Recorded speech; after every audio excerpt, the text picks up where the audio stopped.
This is Jim Fetzer, your host on Authentic News right here on RBN Live this 21st day of April 2025. We begin Pope Francis, first Latin American pontiff who ministered with a charming, humble style, dies at 88. Vatican City, Pope Francis, history's first Latin American pontiff who charmed the world with his humble style and concern for the poor, but alienated conservatives with critiques of capitalism and climate change, died Monday. He was 88. The Vatican said Francis died of a stroke that put him into a coma and led to heart failure.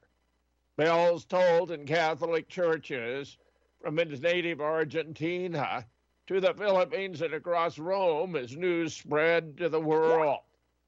Let me say, there's some theories I don't endorse, but that does not mean they have to be false, that Vice President Vance's visit to the Pentagon, to the Vatican, so shortly before his death, may have initiated where AOC and others are proclaiming in articles found on Real Raw News that he may have used a ring or another form of hand-transmitted poison to induce the death.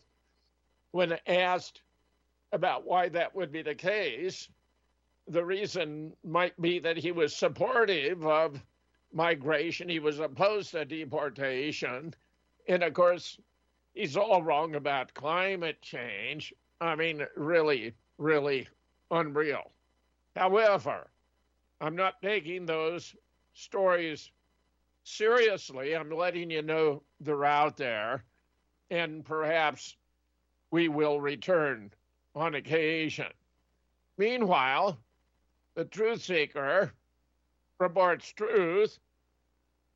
Orban declares West locks proxy war to Russia, criticizes EU's rudderless Ukraine policy.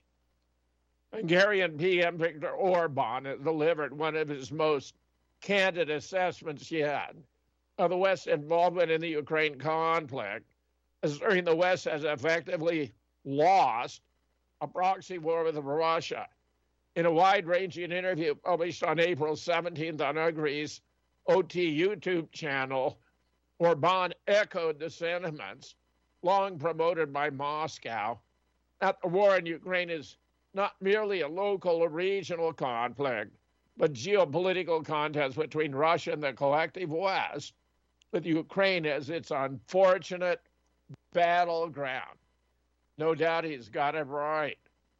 Meanwhile, Volodymyr Zelensky says Russia is trying to create an impression of a ceasefire, but attacks are continuing. Ukrainian President Volodymyr Zelensky accused Russia Sunday of creating a false appearance of honoring an Easter ceasefire, saying Moscow continued to launch attacks after Russian President Putin announced a unilateral temporary truce. As of Easter morning, we can say that the Russian army is trying to create a general impression of a ceasefire, but in some places, it does not abandon individual attempt to advance and inflict losses on Ukraine, Zelensky said. Despite Putin's declaration of an Easter ceasefire, he said Ukrainian forces had recorded 59 instances of Russian shelling and 5 assault by units along their front line. The Russian Defense Ministry, however, accused Ukraine of overnight attacks in the Donetsk region, despite the ceasefire. That Ukraine had sent 48 drones into Russian territory. According to the ministry, there were dead and wounded among the civilian population without providing details, while claiming Russia had strictly observed the truce. Now, if I got to choose between Zelensky, who's a notorious liar, and the Russian defense minister, it's obvious which is speaking the truth. The Russians are honorable people. The Ukrainians and the West, alas, are not.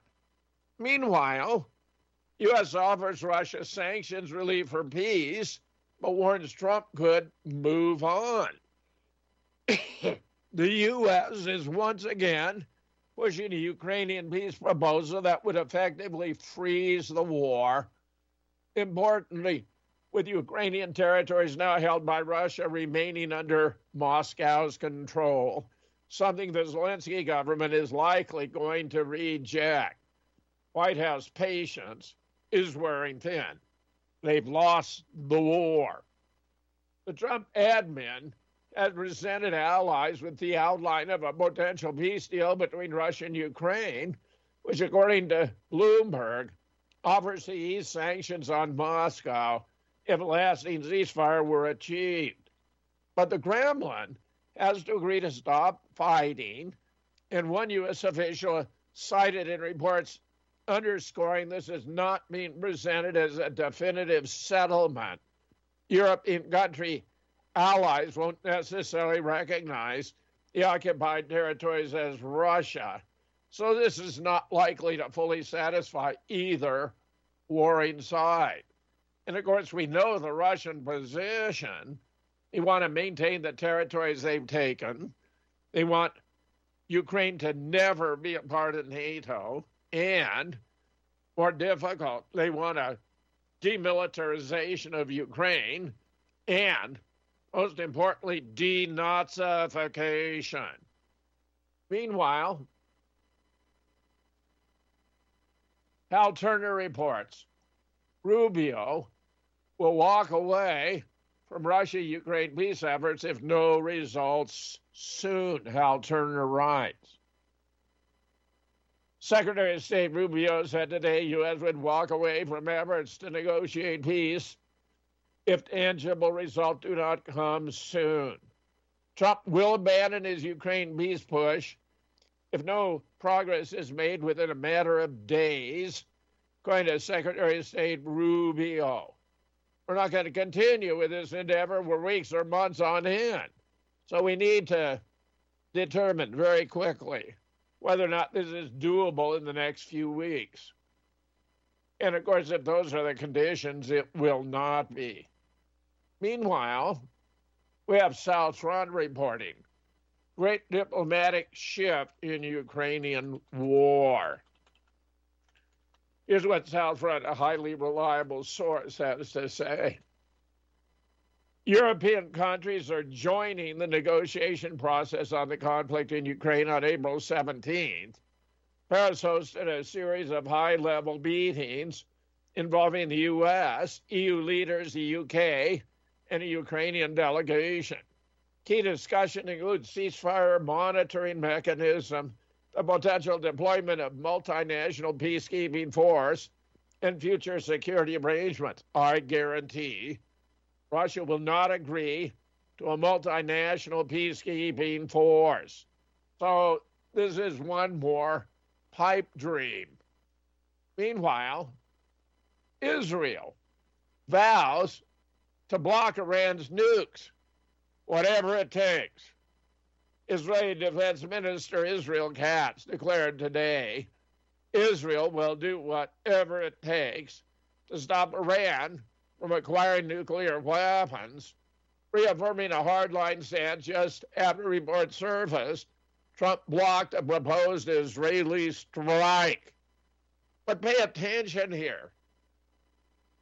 Iran has declared it doesn't have nuclear weapons and doesn't want them. Tulsi Gabbard, our Director of National Intelligence, has reported to Congress the consensus of the intelligence community, including CIA, that Iran has no nukes and isn't developing them. So what's the idea of an attack on Iran to prevent a nuclear weapons program which does not exist? Here you have Katz. The IDF is working toward decisive victory in all arenas, but it's getting its ass whipped in Lebanon.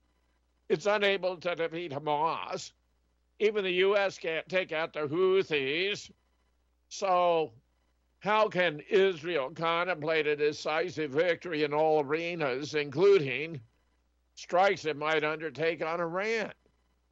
Katz called the mission an historic task, or Israel won't tolerate annihilation threats and won't wait for permission to act. This is all colossally stupid if you consider that Iran has hypersonic missiles that the Israelis are unable to stop. Meanwhile, Truth Seeker, Israel still eyeing a limited attack on Iran's nuclear facilities. According to the Reuters report, Zionist hardliners are seriously contemplating striking Iran's nuclear facilities without U.S. assistance. I say, good luck with that. It may sound foolhardy, but Zionist hardliners are beyond reason or restraint, as witness the ongoing slaughter in Gaza. However, there is another reason we think a unilateral Israeli strike on its nuclear and military facilities is plausible. Some months ago, English psychic Craig Hamilton Parker spoke of a vision he had of warplanes striking what he thought were Iranian nuclear sites. Though he didn't mention the extent of the damage they caused, which could be very limited given Iran's underground military and nuclear facilities are constructed. He spoke of seeing some of the warplanes being shot down. Critically, these were not U.S. warplanes, but those in his vision were Israeli. Now, I'm not much of an enthusiast for psychics, but there you go. Could that motivate or drive Israel? Who knows? Meanwhile, reports emerging of Israeli police preventing Christians from entering the Church of the Holy Sepulchre today, beating them and drawing guns. The Vatican's Nuncio Archbishop Adolfo Tito Yolana was also reportedly denied entry. How unbelievable is this? I mean, here you have what this year the restrictions are maybe worse in terms of displacement, both for Christians and Muslims. They're displacing us in any way the city. Here's another showing the police expelling them from the Church of the Holy Sepulchre. This is quite outrageous. But then again, what about Israel's action toward the Palestinians is not.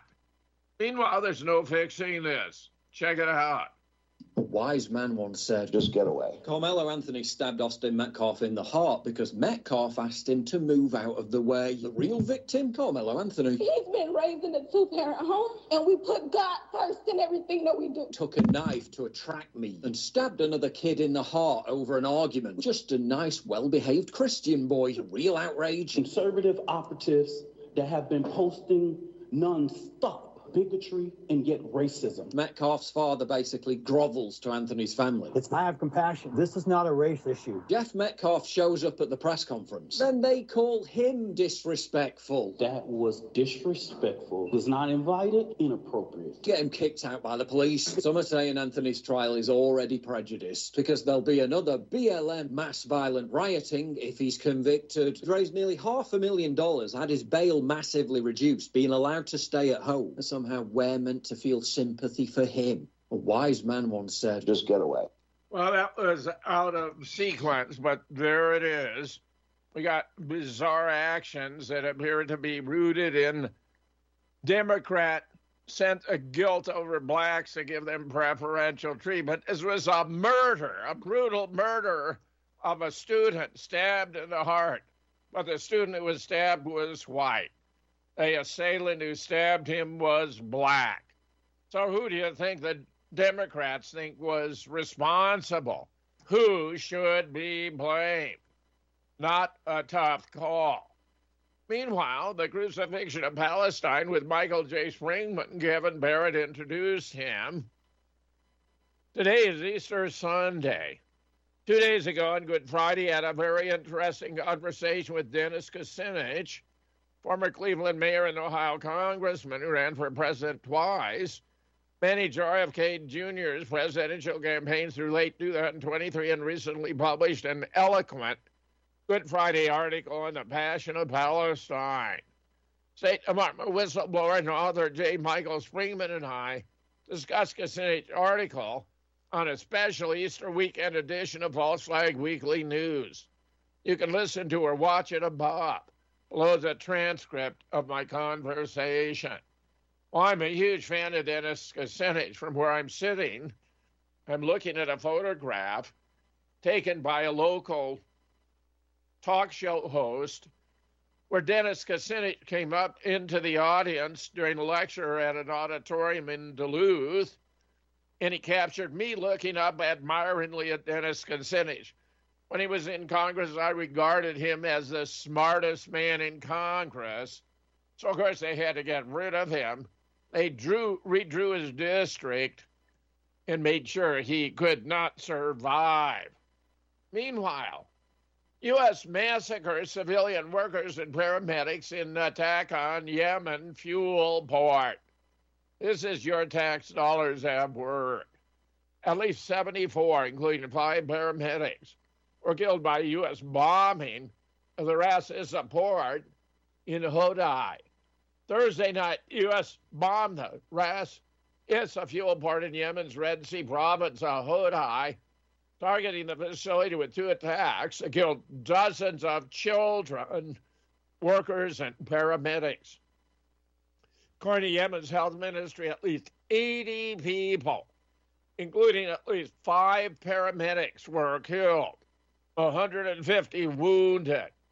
The paramedics were hit by a second U.S. attack on the facility that came after rescue workers had already arrived at the scene to help victims of the first strikes. That's the Israeli way of doing things. You commit a strike and then you wait till the first responders show up and then you hit them again. Vicious, malicious, nasty, unconscionable. That's what the U.S. has now become. Meanwhile, Yemeni forces shoot down a second MQ-9 Reaper within 24 hours. If Trump were a military man, which he isn't, this should give him serious pause for thought. The U.S. has 2 aircraft carriers and a flotilla of support ships in operation against the Houthis. Yet the raging Yemen militia, ragtag Yemen militia, remains unbound by America's vastly superior firepower. So what happens if or when the U.S. military turns its attention to the Houthi benefactors, Iran? If this is something Trump keeps hitting at with veiled threats, but if he follows through, he could be in for a very rude awakening. The Yemeni armed forces have shot down an American MQ-9 Reaper drone, the second such aircraft targeted in the last 24 hours, and the 21st since the start of retaliatory operations against U.S. interests and Israeli-affiliated vessels.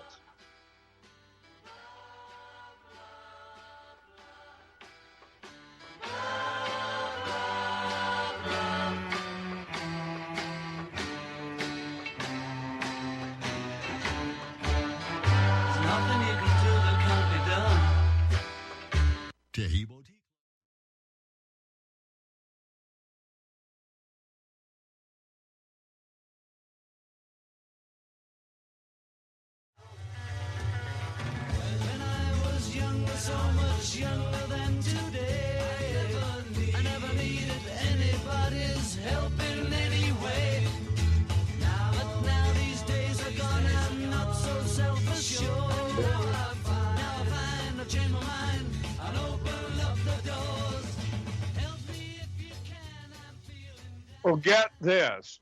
China, Egypt Air Force drill is raising alarm bells.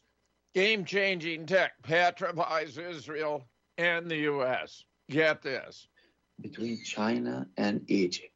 Now, you might think to yourself, yeah, okay, so they're having a drill. Egypt and China having a drill. No. It's not that simple. It's not that basic. Egypt and China having a drill is something very significant.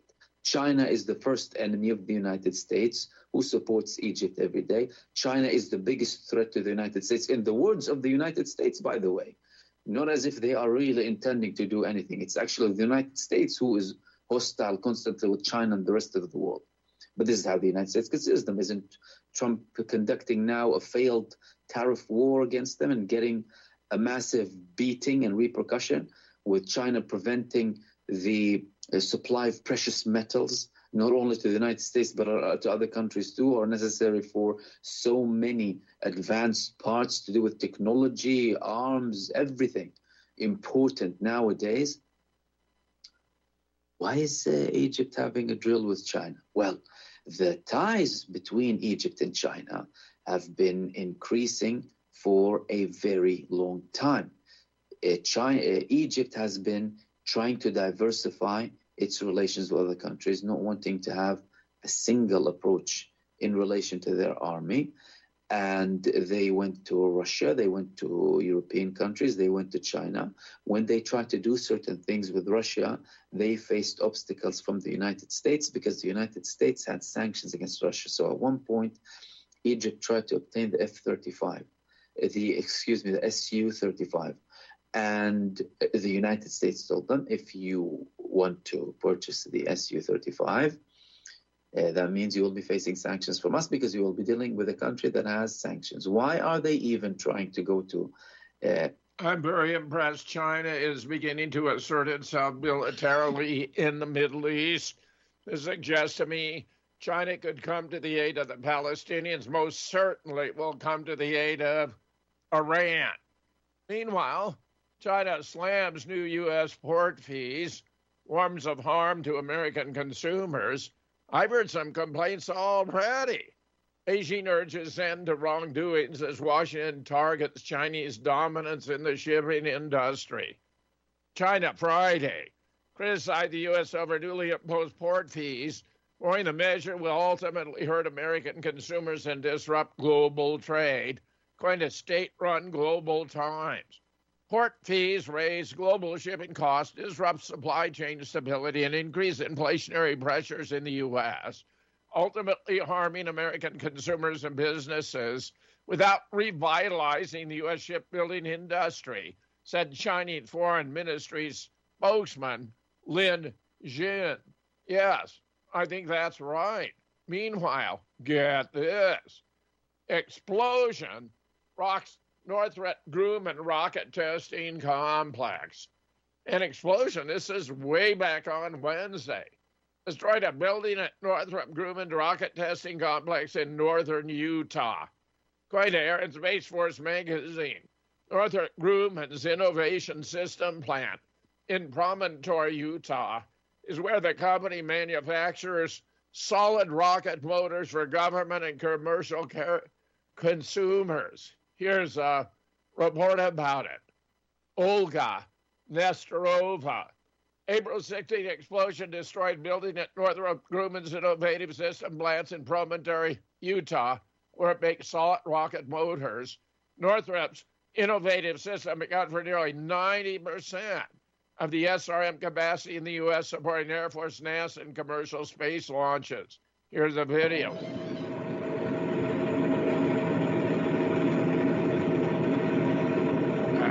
Showing the damage. Pretty extensive.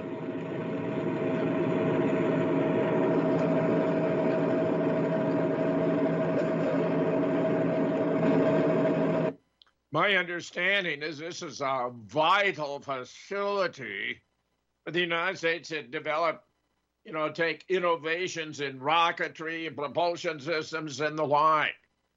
Meanwhile, very much to my disgust, Trump admin escalates attack on Harvard and widening crackdown on pro-Palestine students. This is beyond belief. The Trump admin has frozen federal funds to the university after it refused to comply with its draconian crackdown on pro-Palestinian students. Really? Pro-Palestinian and anti-genocide. Trump admin said Friday it sought Harvard's records on foreign funding going back a decade and on some foreign ties in the government's latest escalation against the educational institution, our premier university. The Trump admin has launched a widely condemned crackdown against top U.S. universities, including Harvard, over a pro-Palestinian campus protest.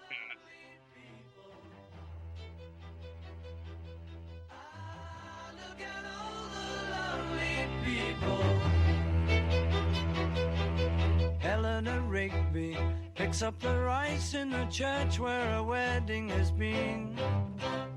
Lives in a dream, waits at the window, wearing the face that she keeps in a jar by the door. You are tuned in to the Republic Broadcasting Network. Visit our website by going to republicbroadcasting.org.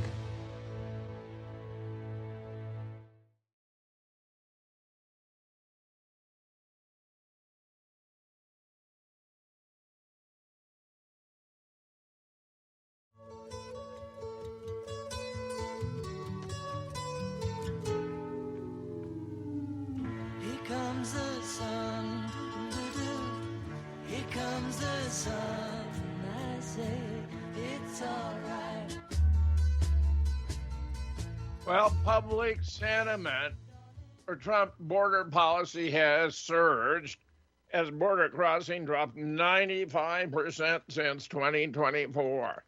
Let's start with the basics. The foundation of any sovereign nation rests on its ability to control its borders. It's a simple, enduring truth that generations of Americans have understood inherently. Without defined and defended borders, the very idea of national identity, security, and the rule of law begins to crumble. For a period, it felt like this fundamental understanding was under siege, replaced by dangerous ideologies that invited chaos and tested the patience of patriots everywhere. Evidence of this correction, a return to foundational principles, is now becoming undeniable. The shift isn't just wishful thinking among conservatives, it's a measurable change in the American mindset. And guess who's finally waking up to reality? You might want to grab some popcorn. Trump sees major turnaround. You read that right. The scale of the turnaround was recently laid bare by none other than CNN chief data analyst Harry Enten. Analyzing polling aggregates, he highlighted a staggering reversal in how Americans view Trump's handling of the critical issue of immigration. Look at Trump's net approval rating on immigration compared to where we are now, compared to where we were at the first term. Even in his first, he was underwater at -12. Look where he is today. He's actually above water. This is one of his strongest issues at +1 point. Good. Meanwhile, Brett Hume left Democrats speechless when he revealed a brutal truth about his immigration victory. Key takeaways. Grim Hume revealed that Trump's admin successfully reduced illegal border crossing to a trickle, proving that border security can be achieved without new laws, directly contradicting claims made by Democrats. Hume highlighted the public's strong support for Trump's tough stance on immigration, with a majority favoring stronger enforcement and deportation of illegals, particularly criminals, and those with deportation orders. The Fox analyst also clarified a Supreme Court's limited role in foreign policy, particularly in the case of an M13 gang member deported to El Salvador, exposing the challenges in handling international immigration issues. Brit Hume is among the very few in the mainstream media I regard as a good guy, as honest and dedicated to his profession, rather than a propagandist. Meanwhile, Stephen Miller predicts a grim future for the thoroughly, completely radicalized Democrat Party. President Donald Trump managed to secure a resounding victory in November based in large part on the American people belief that Democrats have moved too far to the left to adequately represent the majority of the country. Despite the party's sweeping defeats in November, leftist leaders continue pursuing an extremist agenda that includes protesting for the return of an illegal immigrant and accused violent gang member deported from Maryland earlier this year. For his part, White House Deputy Chief of Staff Stephen Miller said the tactic is already damaging the Democrat Party brand and could soon result in its permanent minority status. Meanwhile, Rubio crushes censorship machine at the Department of State. Secretary Rubio announced Wednesday the State Department is officially shutting down the Global Engagement Center, fulfilling a major Trump admin goal of dismantling the so-called censorship industrial complex. Rubio delivered the news in an op-ed published by the Federalist, writing, "Today, it's my pleasure to announce that the State Department has taken a crucial step toward keeping the president's promise to liberate American speech by abolishing forever the body formerly known as the Global Engagement Center." Meanwhile, Caldwell, two others sacked at DOD fight back in fiery joint statement. Former Chief DOD spokesman suggests it's time for Hegseth to go. Dan Caldwell, an Iraq War veteran, left his role at Defense Priorities to serve as senior advisor to the new Defense Secretary, Pete Hegseth. Released a joint statement with Hegseth Deputy Chief of Staff Darren Selnick and Colin Carroll, Chief of Staff to Deputy Defense Secretary Stephen Feinberg on Saturday. All three had been terminated. We are incredibly disappointed in the manner in which our service at the DOD ended. Unnamed Pentagon officials have slandered our character with baseless article attacks on our way out the door. All three of us served our country honorably in uniform. For two of us, including deployment to the wars in Iraq and Afghanistan, and based on our collective service, we understand the importance of information security and worked every day to protect it. They are involved in, or alleged to have been involved in, leaks. Meanwhile, surveillance state with what's-her-face. She's just wonderful. Last month, something unimaginable happened and almost nobody noticed. And nobody noticed because the mainstream news had no interest in reporting it. Here in Canada, a woman was raped by a stranger in broad daylight in front of multiple witnesses. Officers learned that the man had followed the woman for a short distance and then, while she was waiting at a crosswalk near Speedvale Avenue West and Hanlon Expressway, pulled her pants down from behind. The man then knocked the woman to the ground and sexually assaulted her. This was in full view of a large number of motorists and others who were in the area, some of whom intervened quite quickly. Once they realized what was going on, they sounded their horns, which caused him to stop what he was doing and get up and run away. Even though the man took off before officers arrived on scene, he was caught on multiple surveillance cameras at nearby businesses. From that, police were able to identify him as a 19-year-old Guelph man, and he was arrested later that night. A 19-year-old Guelph man. Wow, from that elaborate description, something tells me the virile young man must have been a scholar. I just made a mistake, and everybody makes mistakes. This comes just days after another sexual assault in the same area of Guelph, Ontario, where a woman was forced into a vehicle and raped. Once again in broad daylight. And there's nothing at all that women can do to protect themselves from these attacks here in Third World Canada, as carrying a weapon to protect yourself is illegal, and liberal soft-on-crime policies mean criminals are free to terrorize us to their heart's content. And honestly, it's a small price to pay for all these new authentic ethnic restaurants. You can have your dignity or you can have good food, but you cannot have both. A fact... Wow, I just love her. She is so sensational, so wonderful. Watch everything she does. It's sensational. Meanwhile, Chinese launch racist humiliation campaign mocking Trump's tariffs. This is from the Daily Mail. A new AI-generated video believed to have been created by Chinese TikToker depicts a depressing America under Donald Trump's tariffs. The video shows morbidly obese Americans in sweatshops and factories performing low-skilled labor with somber Chinese music playing in the background. Each American in the video looks depressed and exhausted by the amount of labor, feeding into many stereotypes about the nation's work ethic. It's an effective piece of propaganda. Meanwhile, college president, whose school takes no federal funding, says Harvard could make it on its own after the Trump cuts.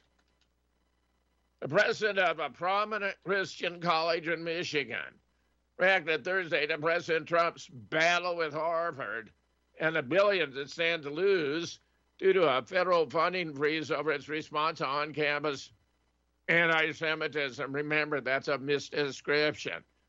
Pro-Palestine anti-genocide protests. We all have a right of free speech, but if you join the academic community, you won't get any say whatever you want. You can't go to physics class and talk about English lit. You can't spit on people because they're Jews or denounce them, because that breaks down the friendship necessary to the partnership of a college, said Hillsdale College President Larry Arnn telling Fox. Now, having said that, of course, you shouldn't say dirty Jew. It's perfectly legitimate to say, I don't agree with it. But to say Israel took that land and they don't have a right to it, the response should be, okay, see if you can prove that. That's an academic undertaking. Now, it has been proven. The barrister at the International Court of Justice on behalf of South Africa proved it beyond a shadow of a doubt. Hillsdale's interesting. It has lots of online advertising.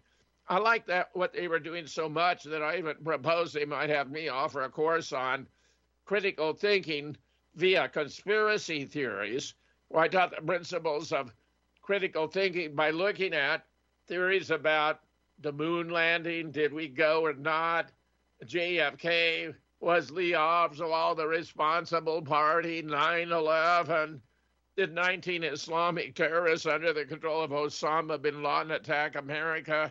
Stuff like that. But they never replied. I still think it's a great idea. Meanwhile, we have the Trump admin battling Maine.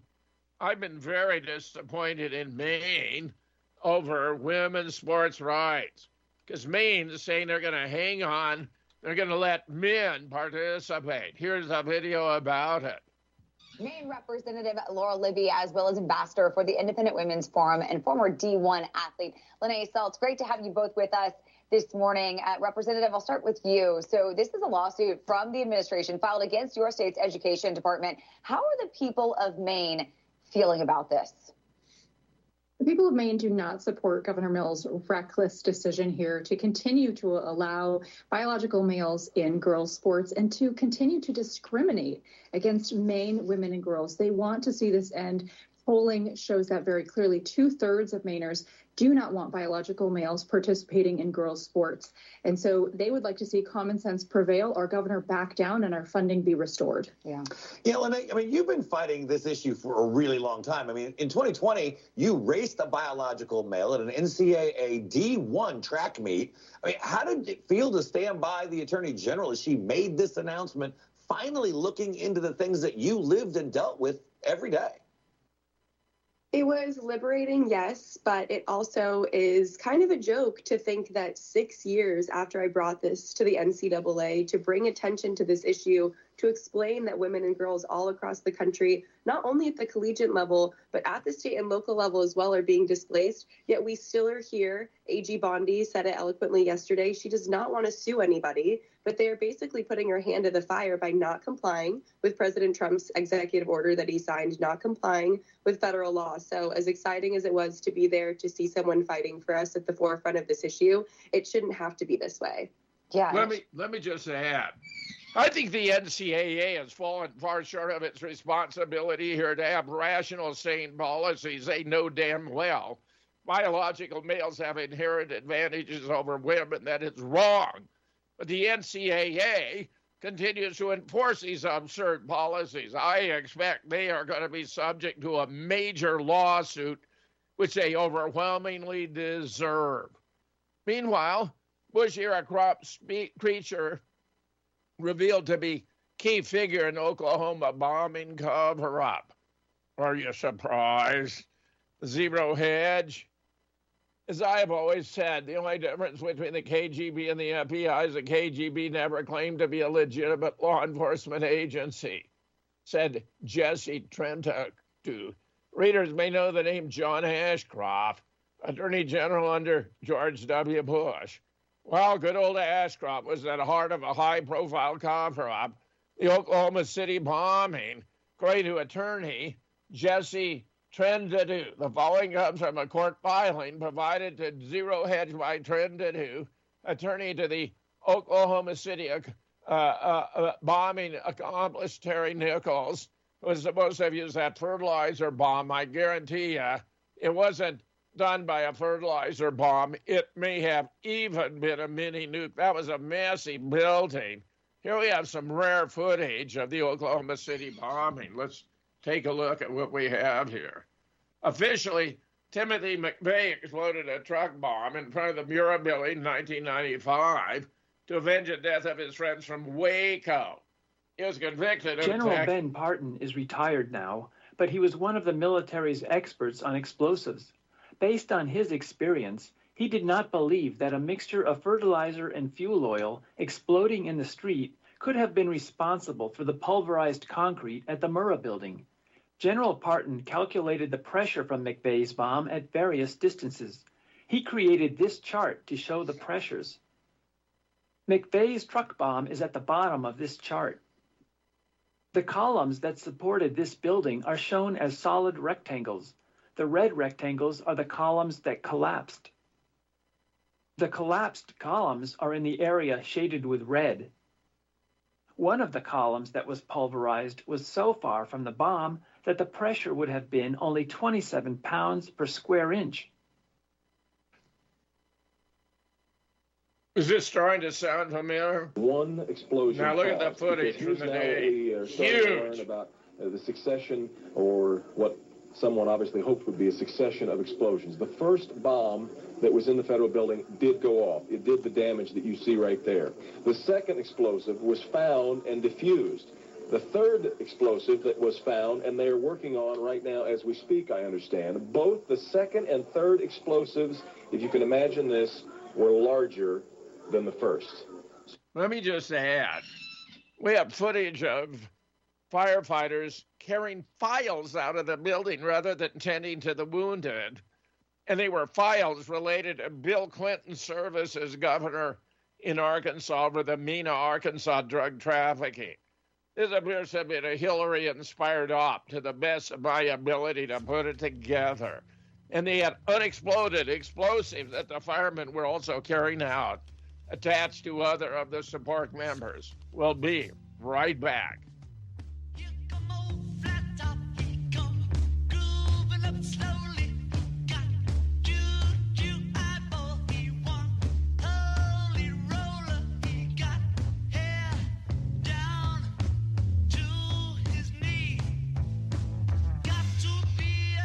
If you're an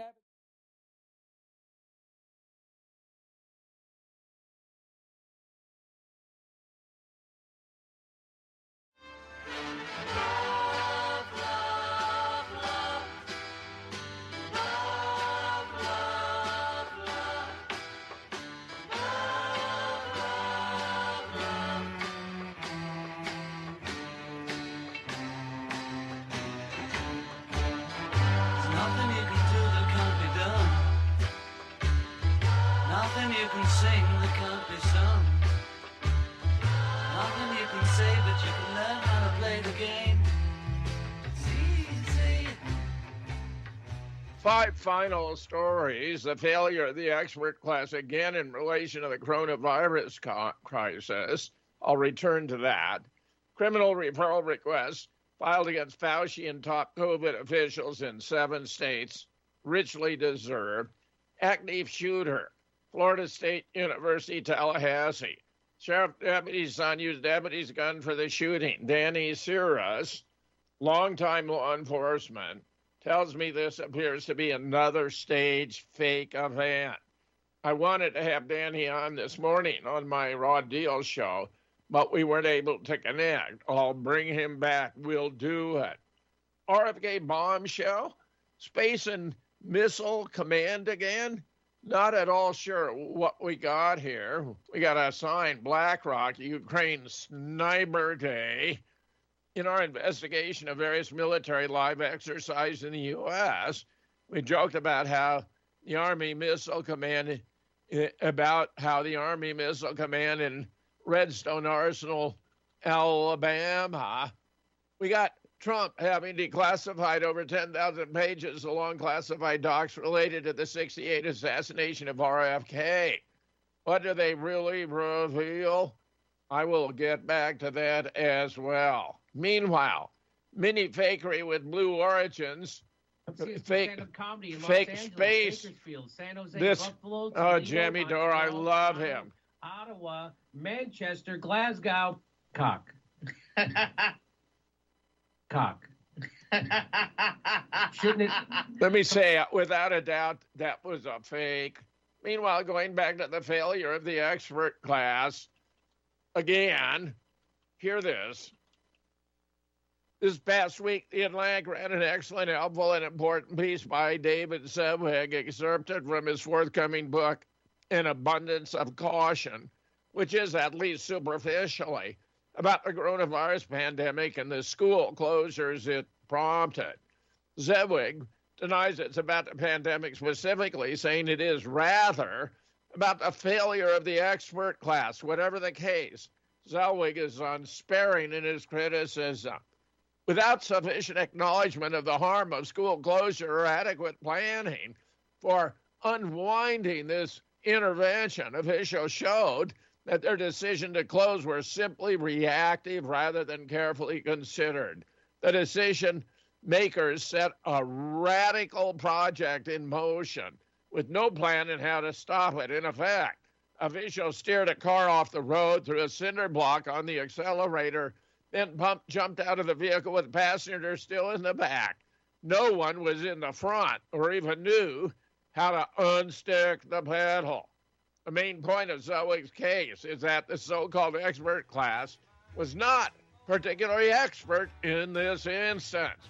Right back, and I'll take your calls.